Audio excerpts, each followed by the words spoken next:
Hi, I'm Steph Ritz. Welcome to day 25 of our 30-day writing challenge. Today's question is, what did you appreciate in the journey?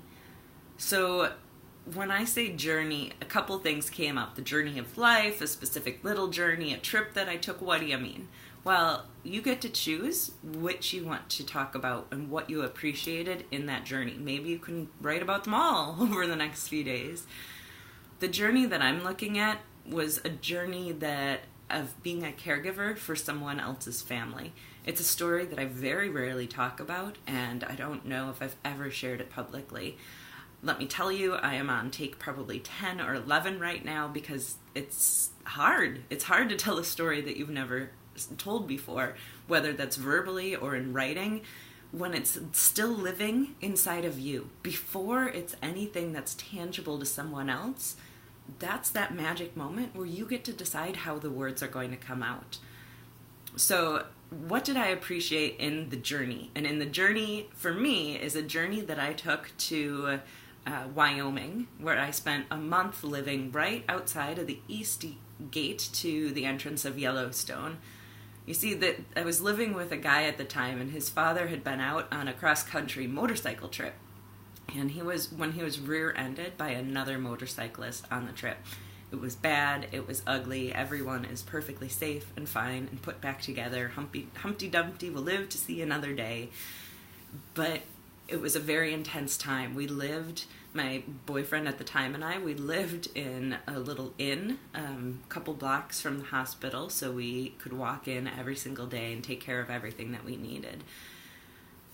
His dad, however, was getting worse every day.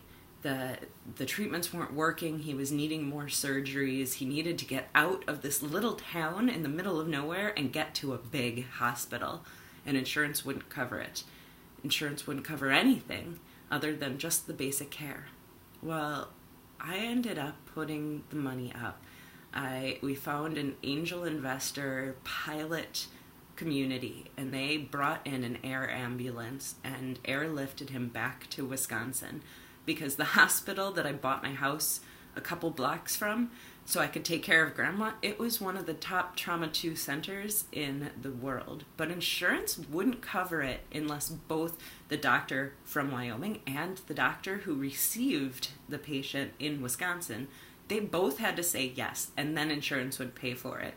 But when you're working with a pilot, they kind of want their money up front.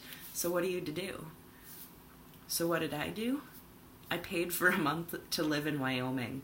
Every time that it was nap time or doctor time or there was some medical something going on, my boyfriend and I would get into the car and we would drive to Yellowstone.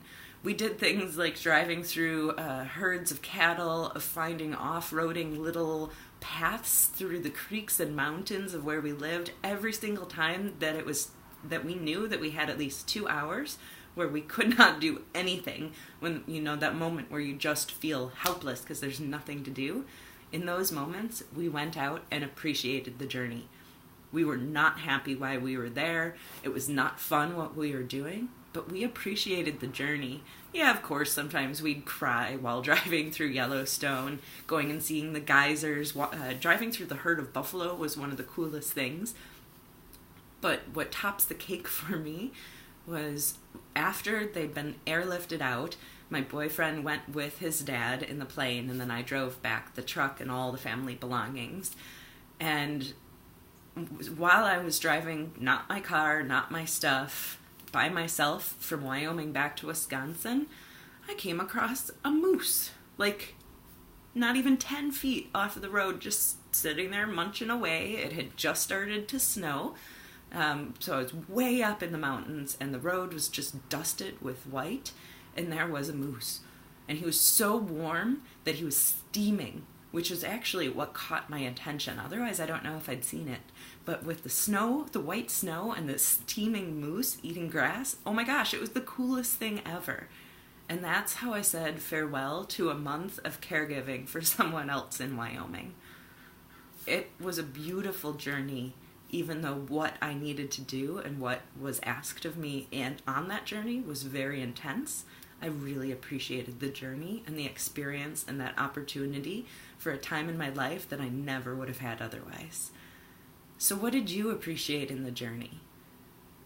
What supports you? What supported you? What, when you were in some of the most heavy trials and tribulations of your life, could you actually appreciate in the moment or looking after? Again, I'm Steph Ritz. Give a like, give a comment, and write.